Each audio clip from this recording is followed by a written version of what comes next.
Ang kwento ni Tomby.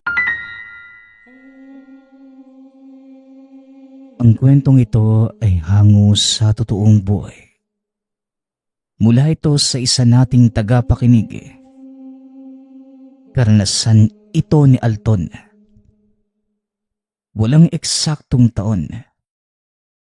Probinsya ng Masbate. O kayong dalawa, ang aga-aga pa pero nakagayak na kayo. Saan na naman ba ang punta niyong dalawa? O ikaw Alfred, hindi ko na nagugustuhan niyang kahibangan mo ha. Kung saan-saan kagubatan at kabundukan napapadpad, kakahanap ng mga ligaw na hayop. E paano kung kayo naman yung maligaw? Pati kapatid mo madamay sa kalokohan mo. Wika ng ama nang makitang naghahanda ang mga anak para sa binabalak na pag-alis. Tatay naman, hindi po ito kalokohan. Naghahanda lang ako para kapag may sapat na ipon pang aral, mangunguna ako sa klase. Kasi marami na akong alam. Balang araw, magiging tanyag po akong wildlife biologist. Kaya tatay, suportahan mo na lang po ako rito sa halip na pigilan. Tugon ng panganay na anak na si Alfred. Suportahan mo mukha mo. Kung gusto mo lang namang ungusan yung magiging kaklase mo kapag nakapag-aral ka na, bakit hindi ka manghiram ng libro sa mga taong ganyan ang inaaral? Magbasa ka at aralin ang mga nakasulat sa libro. Hindi yung nagpupunta kung saan-saan para maghanap ng mga ligaw na hayo. Hindi ka pa nakatungtong sa kursong yan. Kaya wag na muna ang ganyang bagay. Tignan mo nga yung bunsong kapatid mo na iimpluwensyahan sa kahibangan mo. Pati butiki rito sa bahay, pinag-aaralan na. Tatay naman, hindi ho sapat na magbasa lang. Mas mainam na gawin sa aktwal para madama ang inaaral. Mag-iingat naman kami ni Alton . Sa kabalang araw, magbubunga na maganda yung lahat ng tutay. Magtiwala lang kayo sa akin. Muling wika ng binata. Napakamot na lamang sa ulo ang ama. Hindi na balak pang kumontra dahil walang magagawa. Kung kagustuhan ng panganay ang pag-uusapan, hindi niya ito mapipigilan. Nakukumbinsi siya nito sa sariling pamamaraan. Pinanood na lamang ang dalawang anak na nag-iimpake ng mga kagamitan. Luluwas ang mga ito sa kabilang lugar para maghanap ng mapag-aaralang hayop doon sa kabundukan. Sigurado ba talaga kayong dalawa, Alfred? Ang kapatid mo ha, huwag mong pababayaan. Baka maaliw ka sa mga hayop doon. Tapos hindi mo mabantayan yung kapatid mo. Malalagot ka talaga sa akin. Mag-iingat kayo mga anak ha. Marami pa namang katutubo roon. Hindi natin alam kung anong takbo ng isipan. Paalala ni Tatay Gudong. Ako na po ang bahala, tatay. Magkita-kita na lang po tayo sa Makalawa. Asahan yung marami akong kaalaman sa pag-uwi. Tara na, Alton. Naiinip na si Mang Mitoy. Kakahintay sa atin. Tay, aalis na ho kami. Wika ni Alfred. Hinatid sila ni Mang Mitoy gamit ang lumang modelo ng sasakyan na nabili sa talyer. Maayos pa naman ang takbo kahit maingay ang makina. Ibinaba sila sa paanan ng bundok makalipas ang mahabang oras na pagbiyahe. Kayo dalawa. Parang nahihibang na sa gawain yan ah. Kung saan na kayo nakakarating, hindi ba kayo natatakot? Lalo ka na, Alfred. Ano bang pumapasok sa isipan mo para maghanap ng kung ano-anong hayop? Hindi ka na ba tutuloy sa kolehiyo ngayong taon? Hindi ba? Ano nga ulit yung tawag sa kurso na may pagganito? Tanong ni Mang Mitoy. Wildlife biologist po. Nangongolekta lang ako ng kaalaman sa ngayon habang nag-iipon ng pang-enroll. Hindi naman po nakakatakot, Manong eh. Sa katunayan, nakakaaliw nga. Subukan niyo pong sumama para alam niyo yung pakiramdam. Tugon ni Alfred. Ay nako, ayoko. Lalo na kung sa loob ng kabundukang yan. Muling wika ng matanda. Makikitaan ng takot ang mukha nito. Bakit naman po? Marami po bang ligaw na hayop sa loob? Kung ganun, mas mabuti. Magiging masaya to. Masaya ba kamo? Tignan na lang natin kung masisiyahan ka kapag nalaman mo kung ano ang meron sa kabundukang yan. Malawak ang kagubatan at hindi lang ligaw na hayop ang nasa loob. May mas mabangis pa. Alfred, ikaw mismo may kagustuhang pumunta riyan. Kaya ito lang ang masasabi ko sa iyo. Mag-ingat kayong dalawa. O siya, bauna na ako. Babalikan ko kayo rito mismo paglipas ng 2 araw. Dapat 10:00 ng umaga nandito na kayo. Aalis na ako. Pamamaalam na matanda. Sa sinabi nito tungkol sa gubat, hindi maiwasan ni Alfred na matuwa. Wala pang ideya kung ano ang makakasagupa sa loob. Ngunit hindi na makapaghintay na may maitala sa daladalang listahan. Nakahanda na rin ang lumang kamera na gagamitin sa pagkuha ng litrato, pati ang papel na susulatan ng mga obserbasyon. Naglakad sila sa loob ng kagubatan. Ilang bundok na ang inakyat at binaba. Subalit wala pang natatagpo ang ligaw na hayop. Nang makaramdam ng pagod, napagpasyahan muna nilang magpahinga. Tanghaling tapat din ang mga sandaling yun, kaya't pinagkasya ang dalang baon. Kuya, parang naghahanap lang tayo sa wala eh. Ilang oras na tayong palaboy-laboy sa gubat na to, pero wala namang ligaw na hayop. Akala ko ba maraming usa at coyote rito? Kahit ibon nga wala akong mapansin. Wika ng bunsong si Alton.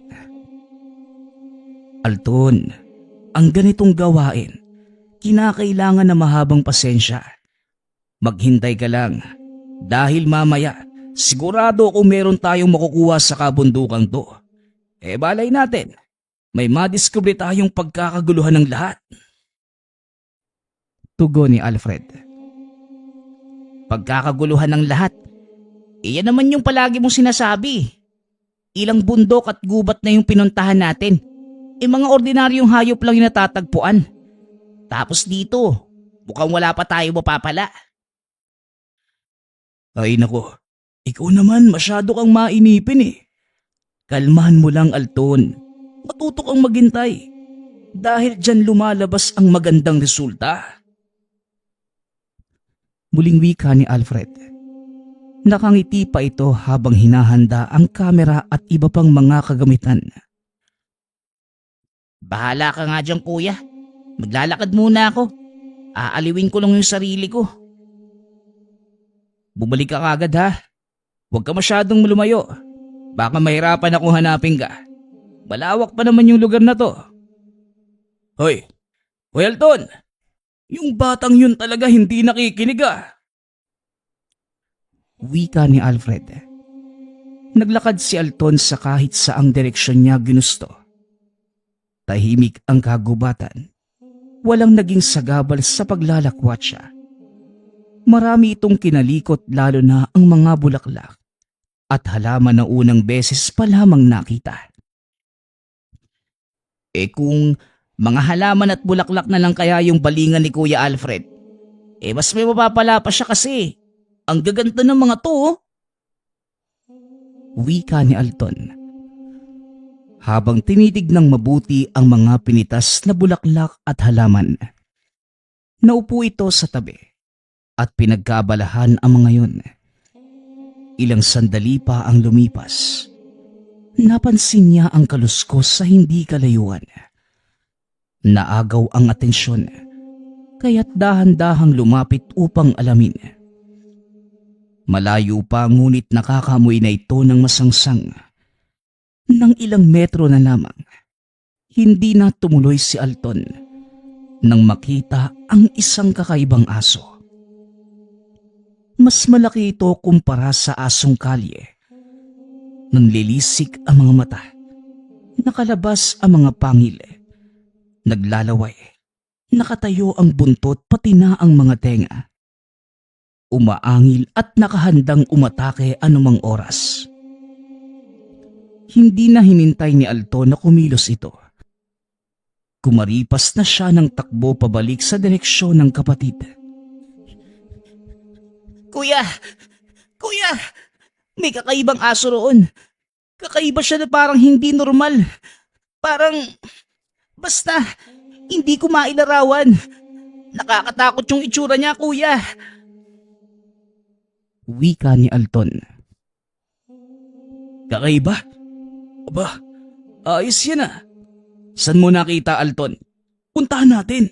Baka ibang uri ng aso yung natuklasan mo. Magiging big time pa tayo nito.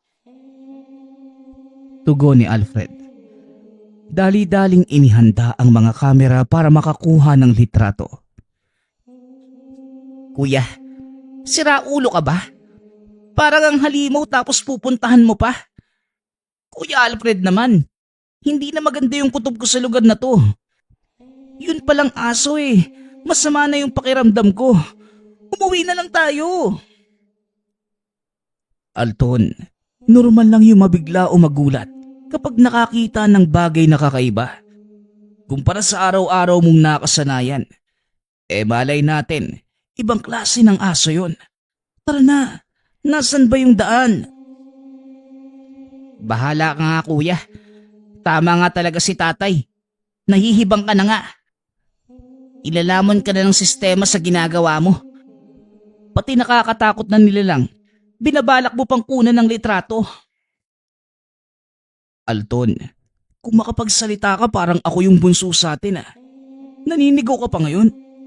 Masyado kang madrama sa tuwing nakakakita ka ng kakaiba sa mata. Pwede bang isaisip mo na maraming bagay sa mundo na hindi pa natin natutuklasan? Hindi mo pa nakita yung lahat kaya pakiusap lang. Kumalma ka. Masyado kang madrama eh. Wika ni Alfred. Dahil sa inis, iniwanan nito si Alton.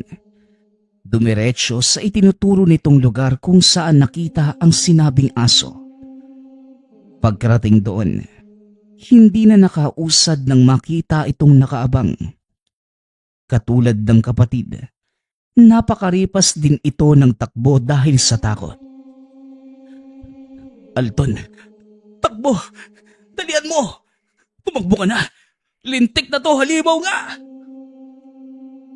Wika ni Alfred. Nagunahan sila sa pagtakbo. Dire-diretso walang lingon. Hindi nila alam kung saang bahagi ng kabundukan napadpad. Ilang minutos silang ganun. Tumigil lamang nang mapansing wala na ang aso. Sabi ko naman sa'yo kuya eh, ayaw mo pang maniwala. Tignan mo, muntikan pa tayong mapatay ng mabangis na hayop na yun. Wika ni Alton. Tama ka nga, kakaiba nga yun pero anong klase naman? Alam kong maraming breed ng aso pero parang hindi yata normal yung isang yun. Hindi ba? Tanong ni Alfred. Naguguluhan ang dalawa habang iniisip ang nakita. Nang mga sandaling to, wala na silang tiwala sa paligid.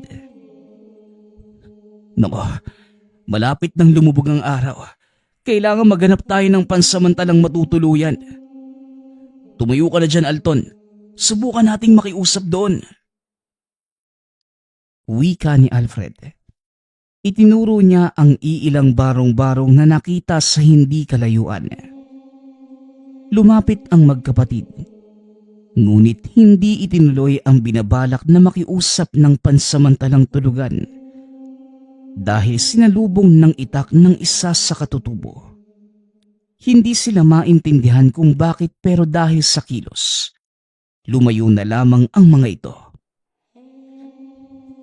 Hindi pa nga tayo nakakapagsalita. Galit kagad sila.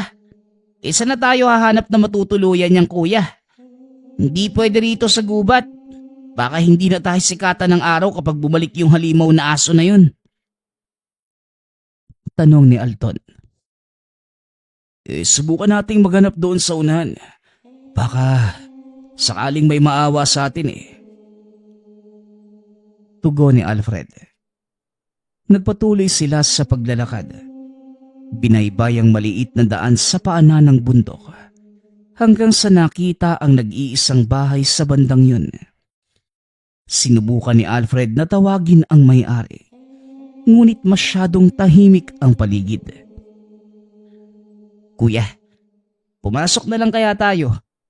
Parang wala namang kasing tao Paggabi na baka masundan pa tayo ng aso. Mungkahi ni Alton.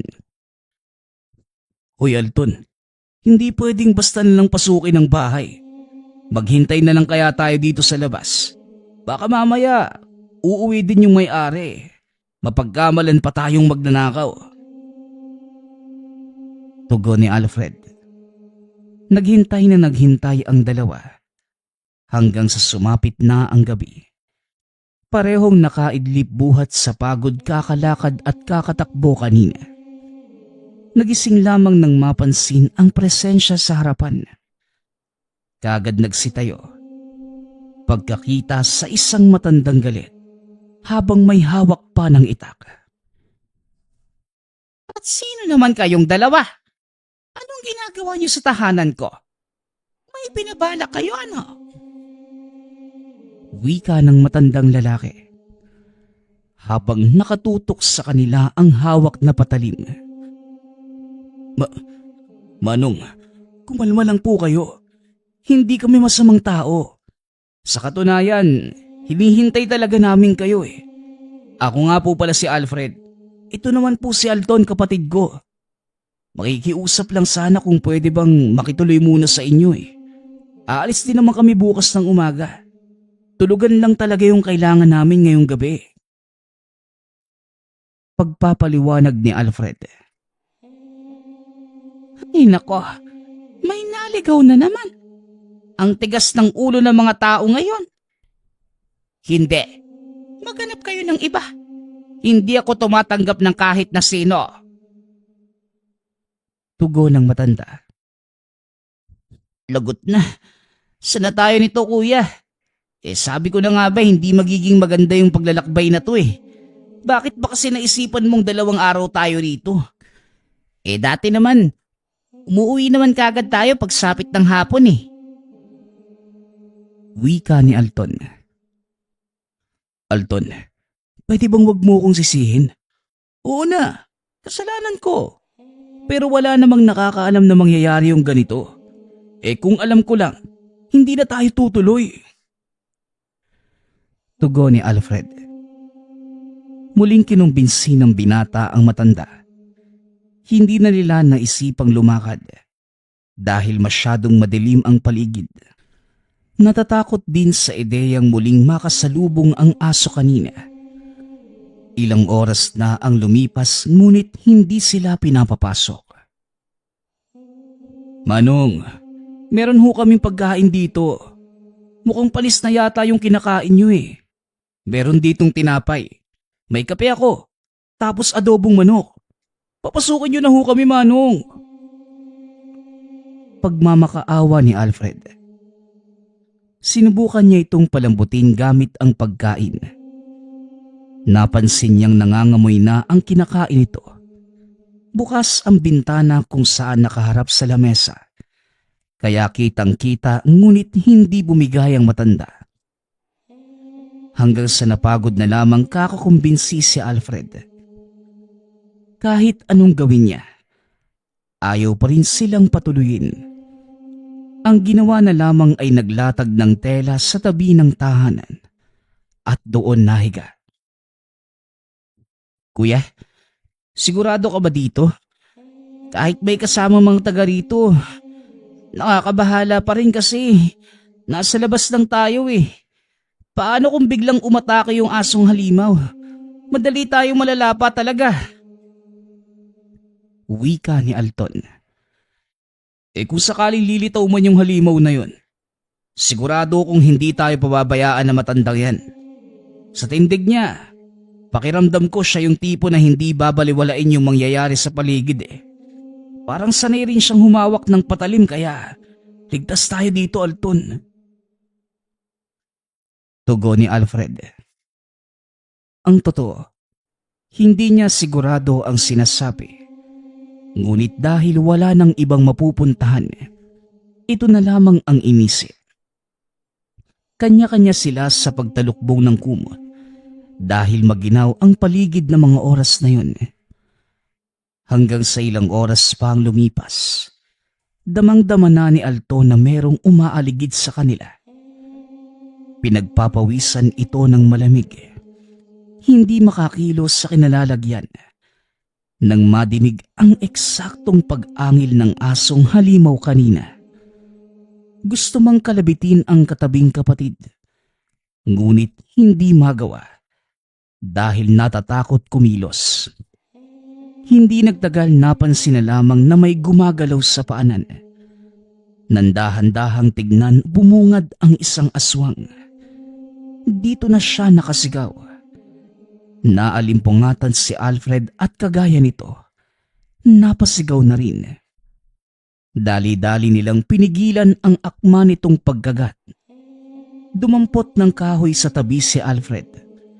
Walang tigil na pinaghampas ang aswang. Napuruhan niya ito sa muka, ngunit hindi pa rin tumigil sa pag-atake. Ano ba namang buhay to, kuya? Kanina asong halimaw lang. Tapos ngayon aswang na talaga. Paano na to, kuya? Tanong ni Alton. Basta wag kang lalayo sa akin, Alton. Dumampot ka na rin ng kung anong makita mo. Sabay nating bubugbugin yung isang yan. Wika ni Alfred. Nang makatsyempo ang magkapatid, sabay nilang hinampas ang aswang. Ngunit pareho lamang ding tumilapon.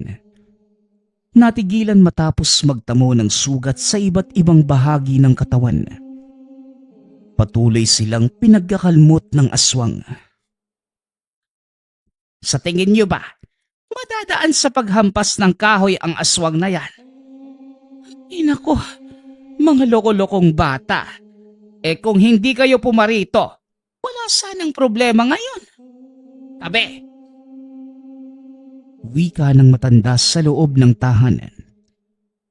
Matapang nitong hinarap ang nilalang. Mahusay ito sa paggamit ng patalim na bawat tira ay natatamaan. Hindi tumagal ang aswang. Makalipas lamang ng ilang sandali, gumagapang na lamang ito sa lupa. Mahinang umaangil. Iniinda ang mga natamong sugat. Sige na, pumasok na kayong dalawa sa loob at hintayin niyo ang aking pagbabalik.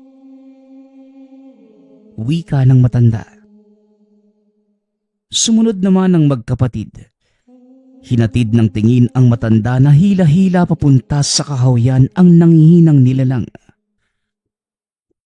Aba, ayos din yung matandang yun ah. Tutulong naman pala, pero ang tagal pang lumabas. Pinagalitan pa tayo. Hindi naman natin alam kung paano makipaglaban sa ganong klaseng nilalang. Wika ni Alton. Hayaan mo na, Alton. Ang importante ligtas tayo. Huwag kang mga likot dyan. Baka mas lalo yung magalit eh. Maupo ka nga dyan. Tugon ni Alfred. Habang hinihintay ang pagbabalik ng matanda, pinasadahan ng tingin ni Alfred ang loob ng tahanan nito. Maraming mga dahon sa kung saan-saan. Mga balat ng hayop at iilang buto na nilalangaw. Mga kagamitan sa kusina na gawa sa kawayan at kahoy. Meron ding kapirasong telang nakasampay. Kuya, sinuunang tao yata si Manong, no? Tignan mo nga naman yung bahay niyo. Parang yung nadaanan nating mga katutubo kanina. Pero sa tingin ko, Hindi naman siya miyembro ng anumang katutubo eh. Wika ni Alton. Tama ka. Kumpara sa nakita nating katutubo na nakatira sa malapit, naiiba nga si Manong. Pero wag na nga nating isipin. Umusog ka ron. Antok na ako eh. Tugon ni Alfred. Hindi na nila hinintay ang pagbalik na matanda. Parehong nakatulog at umaga nang nagising. Ngunit halos mahimatay ng pagdilat. Bumungad ang galit na mukha nito. Manong naman, kung makalapit ng mukha parang hahalikan mo na ako eh. Pwede niyo naman kaming hintayin hanggang sa magising. Bigla tuloy akong kinabahan. Wika ni Alfred. Samantalang si Alto naman, hindi makapagsalita dahil natatakot sa presensya ng matanda. Ang himbing naman ng tulog niyong dalawa. Sinong nagsabing pwede niyong gawin yan? Ang sinabi ko lang kagabi, pumasok kayo at hintayin ako. Wika ng matanda. Parehong napaigtad ang magkapatid. Nang walang pasabing inihampas na matanda ang dalang itak sa mesang gawa sa kahoy. Yun lang. Wala ka nang magagawa. Nangyari na eh. Mahinang wika ni Alton. Kung ayaw niyo ho kami rito, aalis na kami. Bilisan mo na, Alton. Tugon ni Alfred. Nagmamadali silang lumabas, bit-bit ang mga kagamitan. Sinundan sila ng matanda at tinitigan. Ito na nga ho, oh. Aalis na kami. Hindi na kami babalik sa tahanan mo. Maraming salamat po pala sa pagpapatuloy sa amin, ha. Wika ni Alfred. Lumakad sila ngunit naging masama ang kutob nang mapansing sinusunda ng matanda. May bit-bit pa rin itong itak at hindi maganda ang titig sa kanila. Kuya, paano kung binabalak na matandang yan na patayin tayo? Tignan mo, nakasunod pa rin. Kahit saan man tayo magpunta, naroon din siya eh. Wika ni Alton. Kaya mas binilisan ng magkapatid ang paglalakad. Kung saan-saang bahagi ng kagubatan nakakarating para lamang takasan ang matanda. Ngunit nakakasunod pa rin. Nang hindi na matahimik ang kalooban ni Alfred, naglakas loob na itong tanungin ang matanda. Manong, bakit niyo ho ba kami sinusundan? May problema po ba kayo sa amin? Aalis na nga po kami. Hindi ka na namin guguluhin. Pasensya na ho kung nagambala namin yung buhay mo. Aalis na ho talaga kami sa lugar na ito. Wika ni Alfred. Ngunit nakasunod pa rin ang matanda saang direksyon man sila magpunta. Kabadong-kabado ang dalawa na mga sandaling yun. Dumadampot na mga bagay-bagay para magamit bilang panlaban. Sinubukan namang kuhanan ni Alfred ng litrato ang matanda para maging ebidensya kung sakali pero bigla itong hindi gumana. Inang ulit mo kasing naapakan yan kagabi noong silalakay tayo ng halimaw eh. Bilisan na lang natin yung paglalakad, kuya. Dalian mo na! Wika ni Alton. Matagumpay namang nakalayo ang magkapatid. Nakahinga nang hindi makita ang matanda. Nagpahinga na rin muna habang inaalala ang dinaanan paalis ng kabundukan. Sa layo at dami ng direksyong sinuong natin, maaalala mo pa kaya yun, kuya? Sa tingin ko nga, parang nasa pinakahuling bahagi na tayo ng mundo eh. Nakakabingi yung katahimikan dito. Nakakakilabot. Wala nang ang araw na makita sa kapal ng mga dahon. Tapos, ang lalaki pa ng mga puno. Wika ni Alton. Huwag ka mag-alala, Alton. Makakaalis tayo rito. Ayaw ko mabulok sa lugar na to, no? Baka mamaya, magpakita pa yung asong halimaw. Tugon ni Alfred. Hanggang sa ilang sandali pa. Lumitaw ang pinag-uusapan nilang nilalang. Nataranta ang magkapatid na magtakbuhan. Naghahanap na matataguan ngunit bago yon mangyari, nagulat na lamang nang umangil ang nilalang. Paglingon niya, nakita nito ang matanda. Duguan ang hawak na itak. Nakabulagta na rin ang nilalang.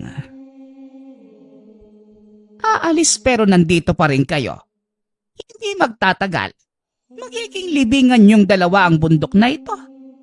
Sige na. Bilisan na ninyong maglakad. Sundan niyo ako. Wika ng matanda. Naguguluhan ang magkapatid na mga sandaling yun. Ngunit sa takot na meron pang makasalubong na nilalang, sumunod na lamang sila sa matanda. Bumalik sila sa tahanan nito. Hindi sila kinausap. Tahimik lamang din ang dalawa sa sulok. Hanggang sa sumapit ang gabi, dito na nagkaroon ng pagkakataong mag-usap. Hindi nagpakilala ang matanda. Ngunit nagbanggit ito ng iilang detalye sa buhay. Mas mabuti nang hindi nyo ko makilala. Aalis din naman kayo bukas.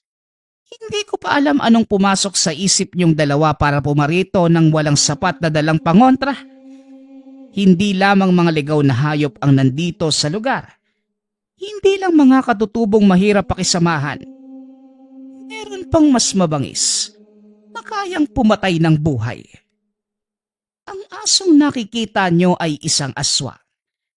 Kung gusto nyong malaman kung gaano katotoo ang aking sinasabi, sa susunod na makita nyo ito, yumuko kayo at tignan sa pagitan ng inyong mga hita. Makikita nyo ang tunay na anyo ng nilalang. Wika nito. Manong, kung ganun bakit po pinili nyong tumira dito?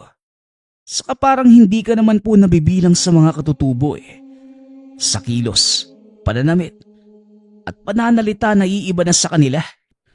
Napadpad lang din po ba kayo sa lugar na ito? Tanong ni Alfred.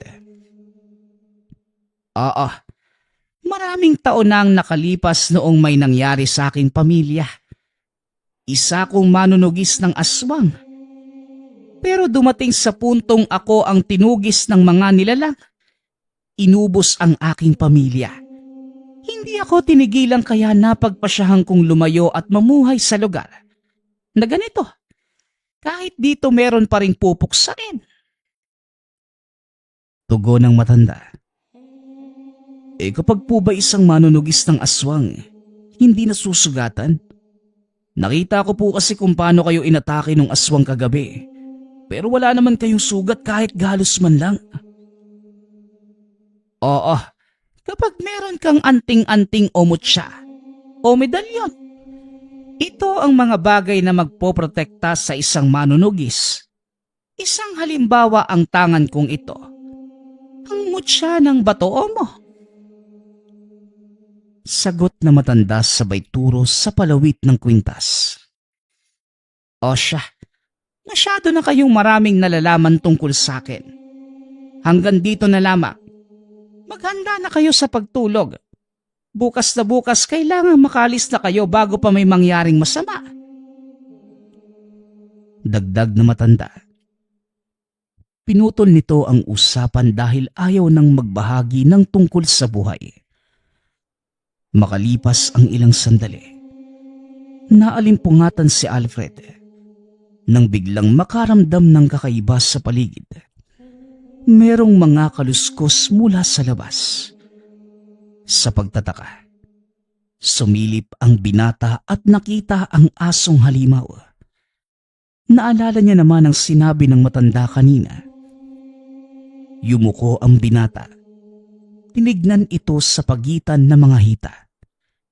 Pagkatapos nito, hindi siya halos makakilos pagkakita sa tunay na anyo ng nilalang. Ilang sandali pa ang lumipas, nagising ang matanda. Dumiretso ito sa labas para hamunin ang nilalang. Nagtuos sila ng nagtuos. Hindi naman tumagal sa mga kamay nito ang buhay ng aswang. Dahil pagkatapos ng ilang beses na pagtaga, humandusay na lamang ito sa lupa. Gulat namang nakatingin sina Alfred at Alton dahil dahan-dahang pumalik sa pagiging tao ang hubog ng halimaw. Hindi nga lang mamukaan dahil sa sobrang itim ng balat at dugo sa katawan. Kagaya ng una nitong ginawa, umalis itong hila-hila ang bangkay ng nilalang. Naghintay lamang ang magkapatid sa pagbabalik nito. Alam mo kuya, mainam na rin na kay Manong tayo napadpad. Kasi sa kabila ng pagsalakay ng mga aswang, nariyan siya para protektahan tayo. Bihira nga yung mga taong isusugal yung buhay nila sa pakikipaglaban sa aswang para lang sa mga bisitang hindi naman kaano-ano. Pero parang ayaw ko nang sumama sa'yo sa susunod kuya. Wika ni Alton. Napabuntong hininga na lamang si Alfred. Sa puntong ito, nagbago ang takbo ng isip dahil sa mga nangyari. Lumipas ang ilang oras. Bumalik na ang matanda. Madaling araw na rin at sisikat na ang araw maya-maya. Manong, matagal po kayo nakabalik . Ano po bang ginagawa niyo sa katawan ng aswang? Tanong ni Alfred. Bagay na nararapat gawin sa bangkay ng isang nilalang. Aalis na kayo ngayon, hindi ba? Mas mabuting maghanda na lamang kayo para sa pagsikat ng araw. Lalakad na. Ayokong magtagal pa kayong dalawa rito. Hindi ko gusto ng maraming iisipin. Tugon ng matanda, sabay talikod sa magkapatid. Hindi na nila nakausap hanggang sa sumapit ang oras ng pag-alis. Ito ang naghatid sa kanila sa lugar kung saan aabangan si Mang Mitoy. Manong, maraming salamat ho . Pasensya na rin po kung naistorbo namin kayo. Siya nga pala, ayaw niyo po bang magpakilala kahit pangalan man lang? Tanong ni Alfred. Malinaw ang sinabi ko sa iyo, iho. Mas mabuti nang hindi niyo ko kilala. Tipid ditong sagot at saka umalis sa harapan nila. Napabuntong hininga na lamang si Alfred. Ilang oras pa ang kanilang hinantay bago dumating si Mang Mitoy. Kagad silang sumakay at umalis na sa lugar. Tahimik sila buong biyahe. Hindi pa rin lubos na makapaniwala sa sinapit doon sa kabundukan. Pagkarating sa tahanan, nakapag-isip si Alfred na ititigil na ang pagpunta sa mga lugar para maghanap ng hayop na pag-aaralan. Sinunod nito ang sinabi ng ama na aralin na lamang ang nakasulat sa mga libro. Nagtanda na ito sa mga nangyari. Dala pa rin ni Alfred ang takot magpasa hanggang ngayon. Naging palaisipan sa kanya ang totoong katauhan na matanda. Hindi man niya kilala, ngunit nararamdamang meron itong kabutihan sa puso. Kahit isa itong manunugis at tungkulin ang pagpuksa sa mga aswang. Bibihira pa rin ang merong handang tumulong sa mga taong hindi kaano-ano. Dayo lamang sila sa lugar. Ngunit inilaan ng matanda ang oras para mailigtas sila sa kapahamakan. Ang susunod nating kwento ay mula sa isa nating tagapakinig. Karanasan ito ni Dante. Walang eksaktong taon. Probinsya ng Zamboanga. ng mga sandaling ito. Laganap ang krimen sa bayan. Maraming nakawan, pang-aabuso at iba pang araw-araw mong mababalitaan doon. Ngunit nagbago ang lahat nang maupo ang pulis na si Dante. Damang-dama kagad ng bayan ang pagbagsak ng krimen sa kanilang lugar. Dahil sa tapang, angking galing, mabuting puso at tapat na pagseserbisyo, nakuha niya ang respeto ng mga mamamayan. Ibinuhos naman ni Dante ang oras at panahon sa pagsisilbi sa lugar. Dahil dito ay hindi na siya nag-asawa o bumuo ng sariling pamilya. Isang araw, habang may hinahabol si Dante na isang kriminal, merong batang tumulong sa kanya at tuluyan niya itong nahuli. Nalaman naman ni Dante, ang pangalan ng bata ay Jonas. Naulila na ito matapos siyang abandonahin ng mga magulang. Nakita ni Dante ang kaawa-awang lagay nito, kaya naman napagpasyahan niyang kupkupin na lamang at ituring na sariling anak. Habang tumatanda, nakikita ni Jonas ang kabutihan at katapangan ng bagong ama. Dahil doon, napagpasyahan din ng binatang maging pulis, katulad ng ama-amahan, at tunungan itong protektahan ang bayan, katulad ng pagprotekta ni Dante sa kanya. Nakapagtapos ng kolehiyo si Jonas, naging ganap na pulis katulad ni Dante. Lumipas ang panahon, unti-unti na ring nasanay si Jonas sa trabaho. Kasama niya ang ama sa pagroronda sa bayan upang siguraduhin ang kapayapaan ng bayan. Bagamat payapa, hindi pa rin maiiwasan ang krimen. Nakainkwentro na sila ng kasong pagnanakaw, pangahalay, pagpaslang at iba pa. Kagad namang nabibigyan ng hustisya ang mga krimen sa tulong nila Dante at grupo ng kapulisan. Kaya naman ang merong tumawag sa kanila upang manghingi ng tulong ay hindi na bahala si Jonas. Ngunit hindi niya alam na ito na pala ang makakapagpabago sa kanyang buhay.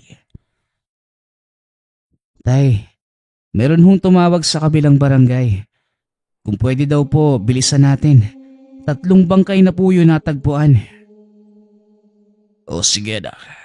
Dali mo na mga gamit at pupunta tayo roon.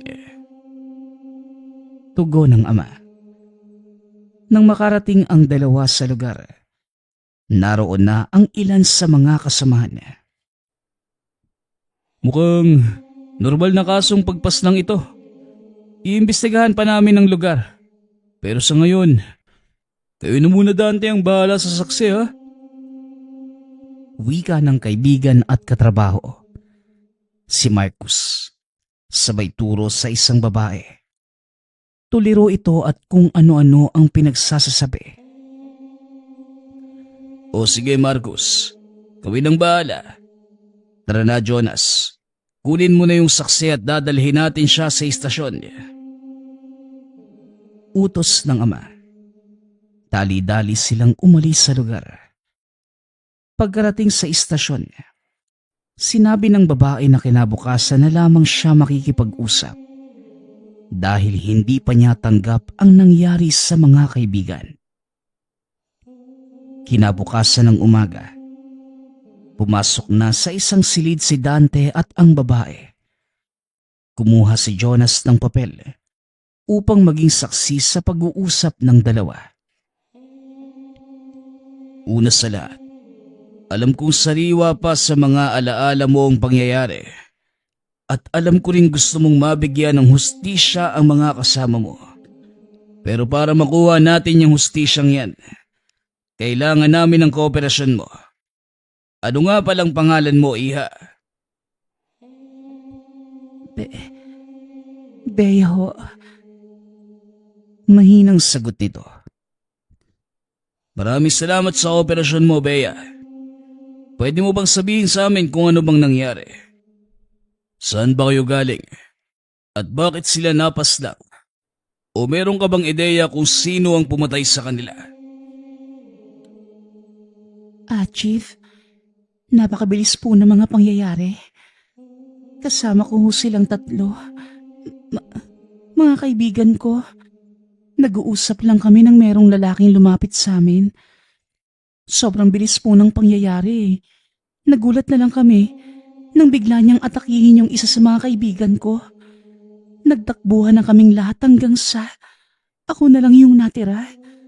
Bigla na lang nawala yung lalaki. Sigurado kong aswang ho yun. Pagpapaliwanag ni Bea, nagpatuloy pa ito sa pagsasalaysay at pagsagot ng mga katanungan ni Dante. Ngunit habang tumatagal, may napapansin silang kakaiba. Tuwing tinatanong ni Dante ang pagkakakilanlan ng tatlong kaibigan ni Bea, iniiba nito ang direksyon ng usapan. Bukod rito, napapansin din nila na habang tumatagal, parang nagiging agresibo ang babae sa pagsasalita. Nagmamadali na itong umuwi bago pa maggabi. Ngunit dahil hindi pa tapos ang usapan ay kailangan niyang manatili sa silid. Tinignan ni Dante si Jonas. Sumenyas ito na lumabas. Tumawag ng dagdag saksi at tulong kung sakaling merong mangyari. Kagad namang lumabas si Jonas at nagpatuloy sa pag-uusap ang dalawa. Palabas pa lamang ng pinto nang makasalubong niya si Marcus. Nasa labas ito ng silid na parang nakikinig. O Sir Marcus, ano pong ginagawa niyo dyan? Pwede naman po kayong pumasok sa loob. Ganun ba? Siya nga pala. Naasikaso mo na ba yung mga kaso kahapon? Tatapusin ko pa nga lang po ngayon. Pero kailangan po kayo ni tatay ngayon sa loob. Baka po pwedeng unahin po muna natin yung saksi. Kasi parang nagiging agresibo po yung babae. Wika ni Jonas. Pumasok na sila ng silid. Biglang nagsisigaw yung babae. Nagwawala ito. Ngunit tila takot at galit ang nararamdaman ng babae sa kabila ng pag-iingay. Kagad nila itong pinigilan. Ngunit kakaiba ang lakas. Bagamat tatlo na silang pumipigil dito ay hindi yun naging sapat. Naihagis nito ang mesa sa harap nila at tumakbo ito papalabas. Kagad naman itong sinundan nila Dante at Marcus. Samantalang si Jonas naman na ang naiwan upang humingi ng dagdag tulong at idokumenta ang mga pangyayari. Napakabilis ng babae tumakbo. Kaya kahit nasa sasakyan ng dalawa, bahagya lamang nila itong nasusundan. Bagamat medyo madilim ang paligid, nakikita nila ang pagbabago ng anyo ng babae.